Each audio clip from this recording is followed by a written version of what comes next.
All right, so welcome to Art 116. Today we're going to do a little bit of everything. We're going to critique, and we're going to do another demo and answer any of your questions. So if you have questions about painting or this particular project, think about them, save them up, and get ready to ask them at any time. You can ask questions anytime. So let's go to the share screen and look and see what we've got to talk about today. Here's one. In no particular order, it's here. We can talk about it. How big is this? Okay, so let's see.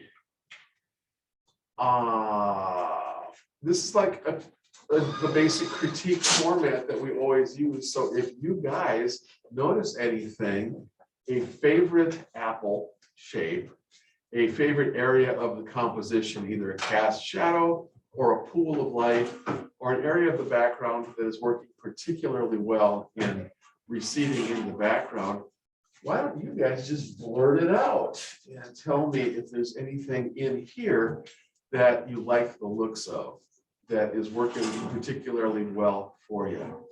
We want to look at the apples and see how round they are, see if we can see their round edges.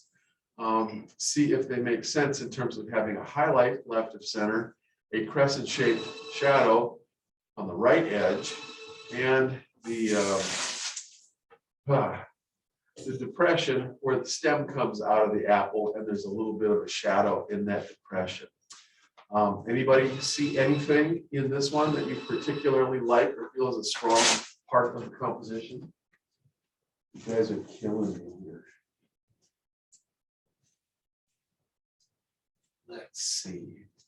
I'm noticing this apple on the lower left-hand side, and I see the kind of string of pearls effect where the person has done a little bit extra trying to carve out the outer edge of the apple to make it pop.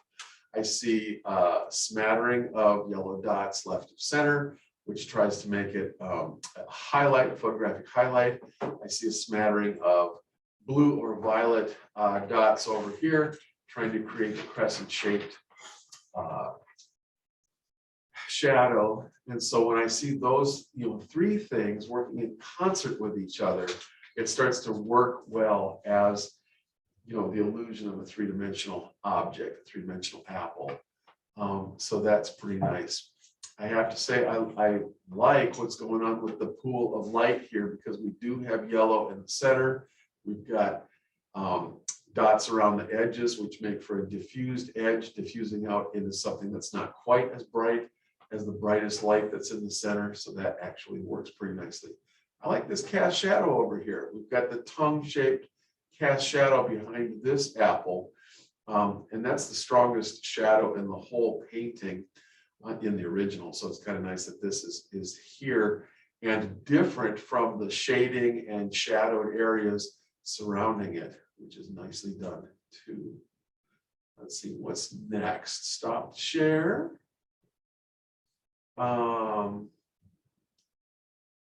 Let's see. I was just looking to see if anybody had any questions, comments, or anything in the comment area. So there's these apples. I want to show all the windows. Show me all the windows. Okay, let's do this one because it's here. All right. From the general towards the specific, we are sharing this painting. Does anybody see anything in this that you'd like to comment on? Especially since we're doing the subjective color project right now. I would like to comment on that these colors look a little subjective to me. The colors that have been chosen for the tetrad are like green and orange, red, violet, and blue, and it makes for very eerie, weird color combinations, which are pretty cool, interesting to look at. I never thought that the green, against the orange and against the violet and the blue would be so strange and take on such a strength and a contrastiness of its own, but it really does in this particular thing. For some reason, the green up against that orange, and the green in the context of some of the red, violet, and the blue is just really, really weirdly strong. So I like that. That's kind of cool. You guys aren't going to play my game today, are you? I'm going to just go and see one more if I can find it. Let's stop that share.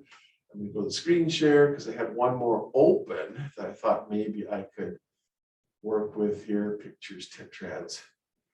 I want to see all the pictures. Oh, there we go.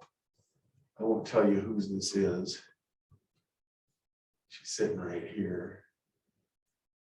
You may think it's familiar. All right. Anybody notice anything wonderful besides all the paint spilled on the tabletop? Elena. This is from the morning class, I guess. But still, it was open. I thought I'd take a look at it.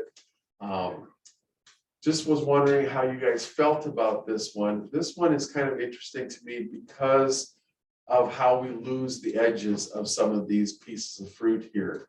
With a very large area of yellow with a smattering of dots in it, and then the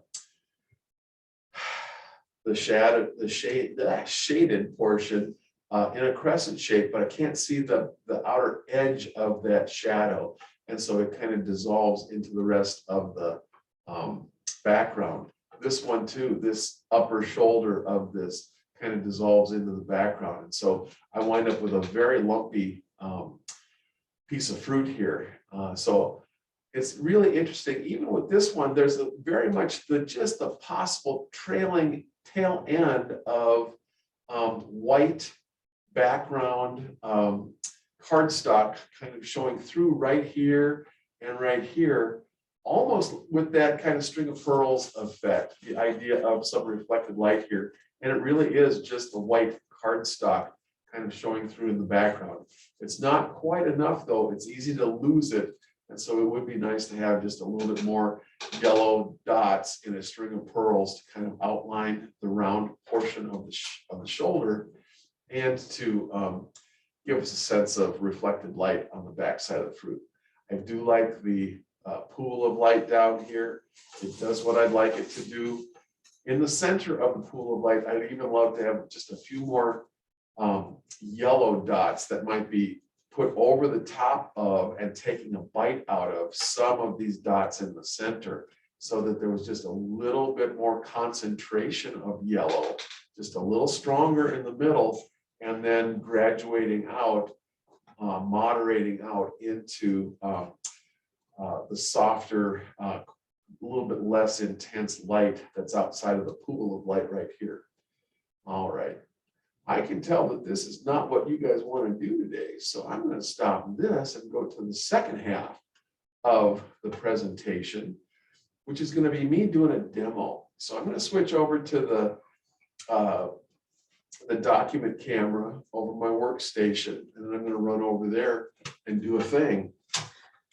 Aha, so this morning I was playing with the idea of Botticelli's Birth of Venus. And when Andy Warhol reinterpreted Botticelli, he was playing with just the portrait bust portion of the Birth of Venus painting by Botticelli.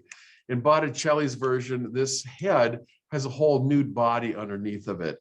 And it is an illustration of the myth of the birth of Venus, where she's called Venus on the half shell is the nickname for it, because she's standing up and she's standing on a shell, which is kind of a little boat for her, a great big clam shell. She's being blown in towards the shore by the winds, the zephyr winds, and she's about to be cloaked in all kinds of garments that are filled with flowers and everything else by some forest nymphs from the forest. But she is, a beautiful nude goddess of love and all of that kind of stuff. So the portrait is something that Andy Warhol thought was beautiful. A lot of people think that the portrait portion of this painting is beautiful. And so he recapitulated the painting as an homage to Botticelli, up here, using mostly peach for the skin tones and red in the hair, And then as the hair is kind of being blown in the wind, as she's being blown into shore, the hair, takes on some oranges and yellows around the edges over on the, let's see, the windward side would be this side. So this would be the leeward side being blown in towards shore like that. And so once again, we get to reinterpret the painting, choosing different colors to put into different shape areas in the painting to see what we can do. And so I substituted green and used a light green, a very light tint of green instead of the peach colors in the face. I was playing with violet as a hair color, mixed again with a lot of white to make a white tint of violet for the hair. But I was playing with the idea of what Warhol was doing with the edges of the hair, putting orange and yellow out on the edges and on the tips to try to get it to be even more interesting, have more energy because that hair is being blown around in the wind like that. The background was dark green in the original. This is a green up here that has a lot of black worked into it. And so I thought, since I'm doing everything else, original, I thought I might at least go with that. So I've got black and green mixed together in the background. And of course, you need the background to be a color so that it can set off and work against some of the other colors in the composition. Since she was green, the facial features were green, I thought it would be really nice to have a shade of green in the background, hoping to tie the piece together better, to have the green here relating to the shade of green out here. But because they're neutralized, they of course harmonize better. All the neutralized colors harmonize nicely in the composition. The full intensity colors, the full strength colors are the ones that stand out and are the contrastiest because they are at full chroma, they're at full intensity. And so they're very much, from a color standpoint, contrasty with the rest of it. I had a person in the morning class try this and decide, oh, I hate this. And so we're going to try to play the game of fixing it up. I tell you guys that painting is a wonderful thing because with painting, we can come right back in and fix things up again. So I'm going to play a little bit with this. She was playing with red and orange in the facial features, and she got concerned that she really got lost in the facial features. So I'm going to play a little bit. I'm going to take the red or maybe the orange. I'll take some orange and some white and throw them together into some kind of a peach color. Orange and white will make a peach, which some people think is sort of a Caucasian flesh tone. I don't know why they would think that, but anyway, I'm going to go in here and kind of play around with some of the areas of the head, mop this into the forehead, put it on this cheek. We call the cheekbones and the flesh over the cheekbones the apple of the cheek. And since you guys just did a bunch of apples, let's talk for a minute about how round these forms, can be on the cheeks. I'm going to play with a little bit of this coming down the nose to the bridge of the nose, right there. What looks awful? I can hear you. Oh, I'm going to use your painting. I'm going to fix your painting for the morning class then. You just be careful what happens because I might just use you as an example. I am funny. This is her shoulder way over here. I am freaking funny. That's what I am. I am the funny guy. I am so funny. So I'm also going to mix in some red here because she's established with red. So I'm going to kind of come in here with some red and see what happens in some areas around the eyes and next to the nose. I might have to come in here and dot the nostrils just a little bit so that I've got the nostrils and the tip of the nose and stuff like that. You know what? I just had a wild, crazy thought. I'm going to try to use yellow for her lips. That'll be really weird to have the lips of Venus done in yellow. So I'm going to come in here with a much smaller paintbrush. I was using this size paintbrush. I'm going to come in with something smaller to try to be a little bit more precise in the detail areas. Hey, you guys keep it down over there. I'm trying to work over here. Plus, I got people online who are trying to hear. So anyway. Here's my paint. I think I want to do a different one. Can I do a different one? Yes, you can do a different one. I'll fix this. Look at this, everybody. This is her painting. Oh my God. Oh my That's what you get for coming over here and getting in my face. Whoa. So with the Venus, we've got some of you guys who have done cosmetics and stuff before. You might be familiar with the phrase, the Cupid's bow for the lips. And that would be that area that I painted first in the upper lip there.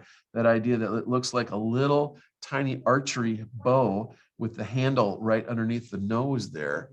Yep, that's going to be our Cupid's bow.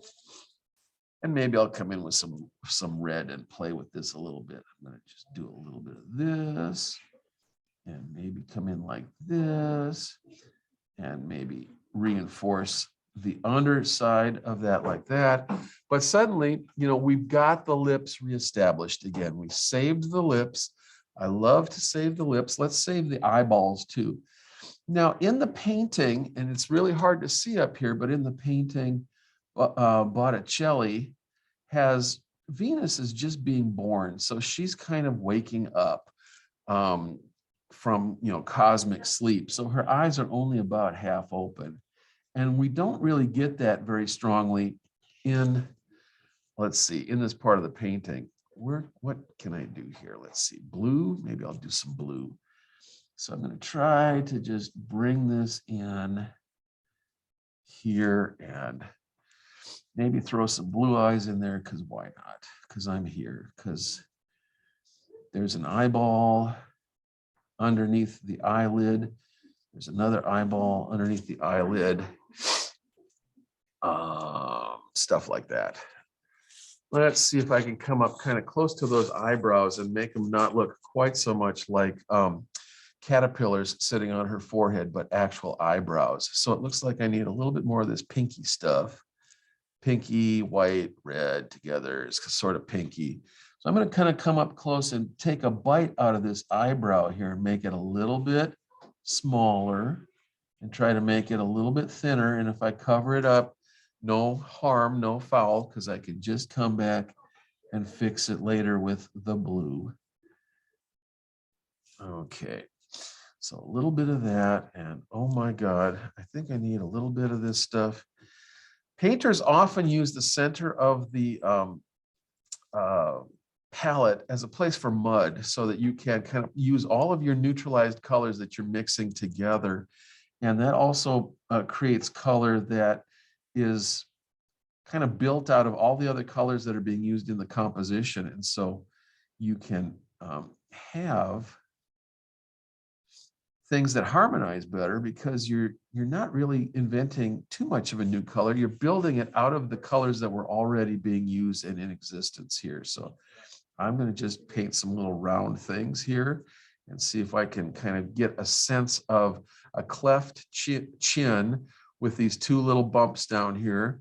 We're getting a sense of the apple of each cheek here with a highlight on each one. And as a matter of fact, let's see. The original person came in here with some of this, so I may even mix a little bit of the violet in with some of the white up here to make some kind of tint of violet. So I can come in around this cheekbone here and caress it a little bit, and then kind of come into the shaded portion underneath the cheekbone, and then kind of down along the jawline. And so there's a shadow, and there's a shadow, and there's a shadow under that eye, but that was a little too strong. So I thought I'd come in there and make that shadow just a little bit lighter with some of that stuff. And violet, huh? Violet seems to be the color. So I'm going to go ahead with an eyeshadow in the eyelid above the eye with a little bit of violet and just kind of dance that in there. And that's what we do. We kind of dance color into places to kind of see how it works. And I'm going to clean my brush a little bit, pull most of the color out of it, grab just a little bit of white here and throw a little white highlight into this eyeball just to try to make it look a little bit more like eyes again. Like there's a photographic highlight, one little shiny spot in the same spot in each eyeball. And if it looks too ghastly or too awful, I will come back later after it has dried and take a little bit of a bite out of it so that maybe it's a little bit more of a shaped highlight, like a crescent shape or something like that. Anyway, we'll go into the hair and try to fix the hair a little bit. The hair is kind of one color of blue. It's a very dark blue. There's some blue highlights over here. I'm going to mix myself a very neutralized tint of blue and try to come back here and find some of the structure in this hair. So her hair is actually really kind of movement-y. It's got a lot of movement in it. And so I'm just going to kind of come in here. This piece of hair does a really wonderful thing. It comes down like this, it comes around like this, and then it crosses underneath of itself over here. And so this is a big ropey piece of hair here.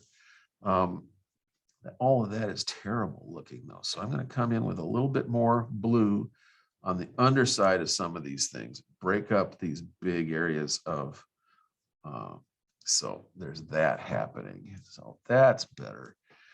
We're going to put a blue part in the hair right here. In fact, it might even have to be black. It might have to be a little bit of a black part in the hair right there.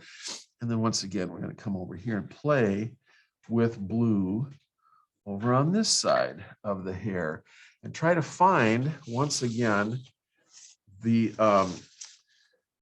movement and the volumes of the hair that's over in this part. So this part next to the face is a big kind of moving piece of hair that kind of frames the face on both sides with a little bit of a highlight in it.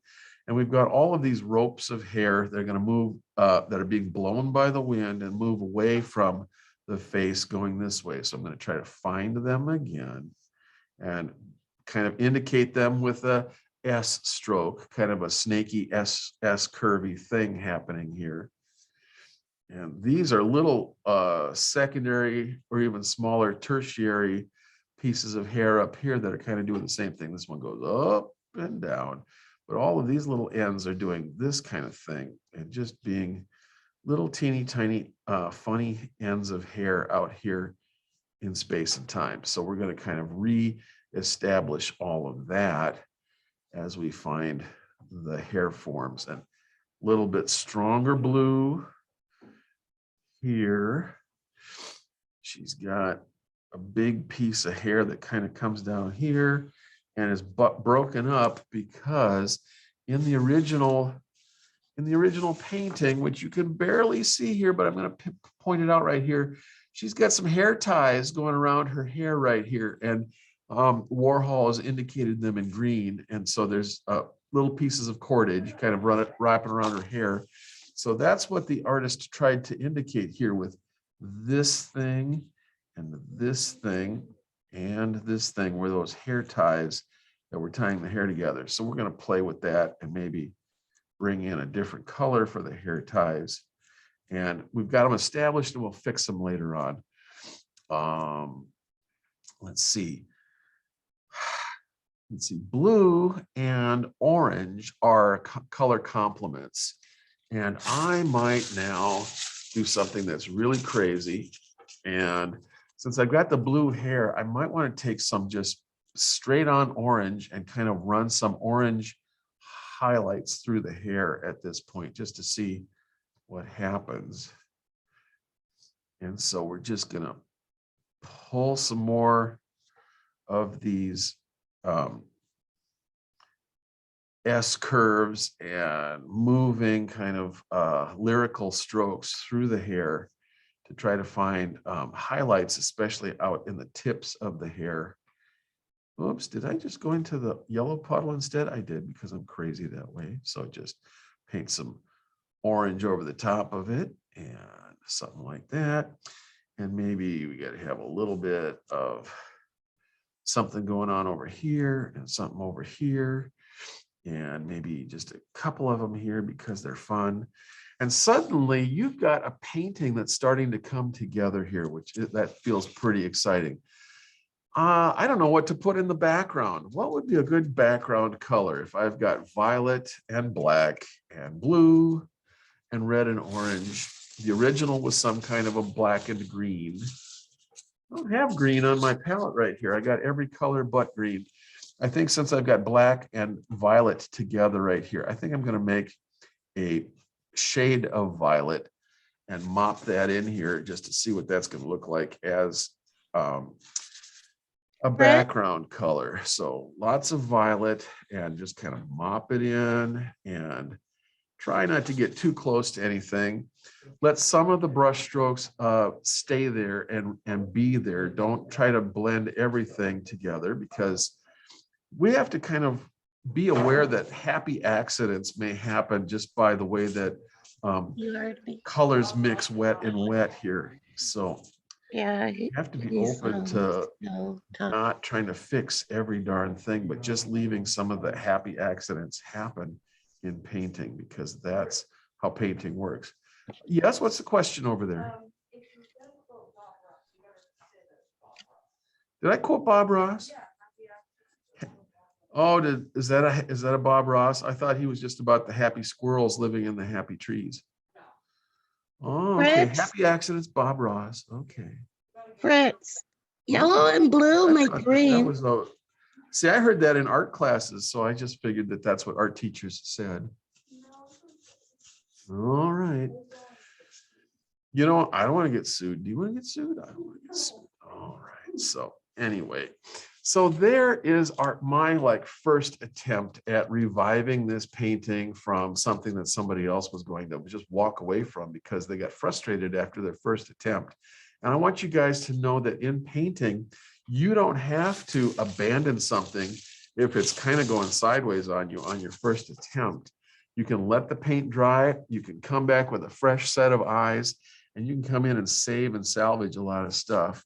And in fact, I think I'm going to do that a little bit right now still, because these eyes look like they're black eyes because they look kind of bruised up because I've got the violet kind of coming down there. So I thought I might come in a little closer with some of the orange and see what happens. If I could soften those eyes, maybe just a little bit, that would be nice.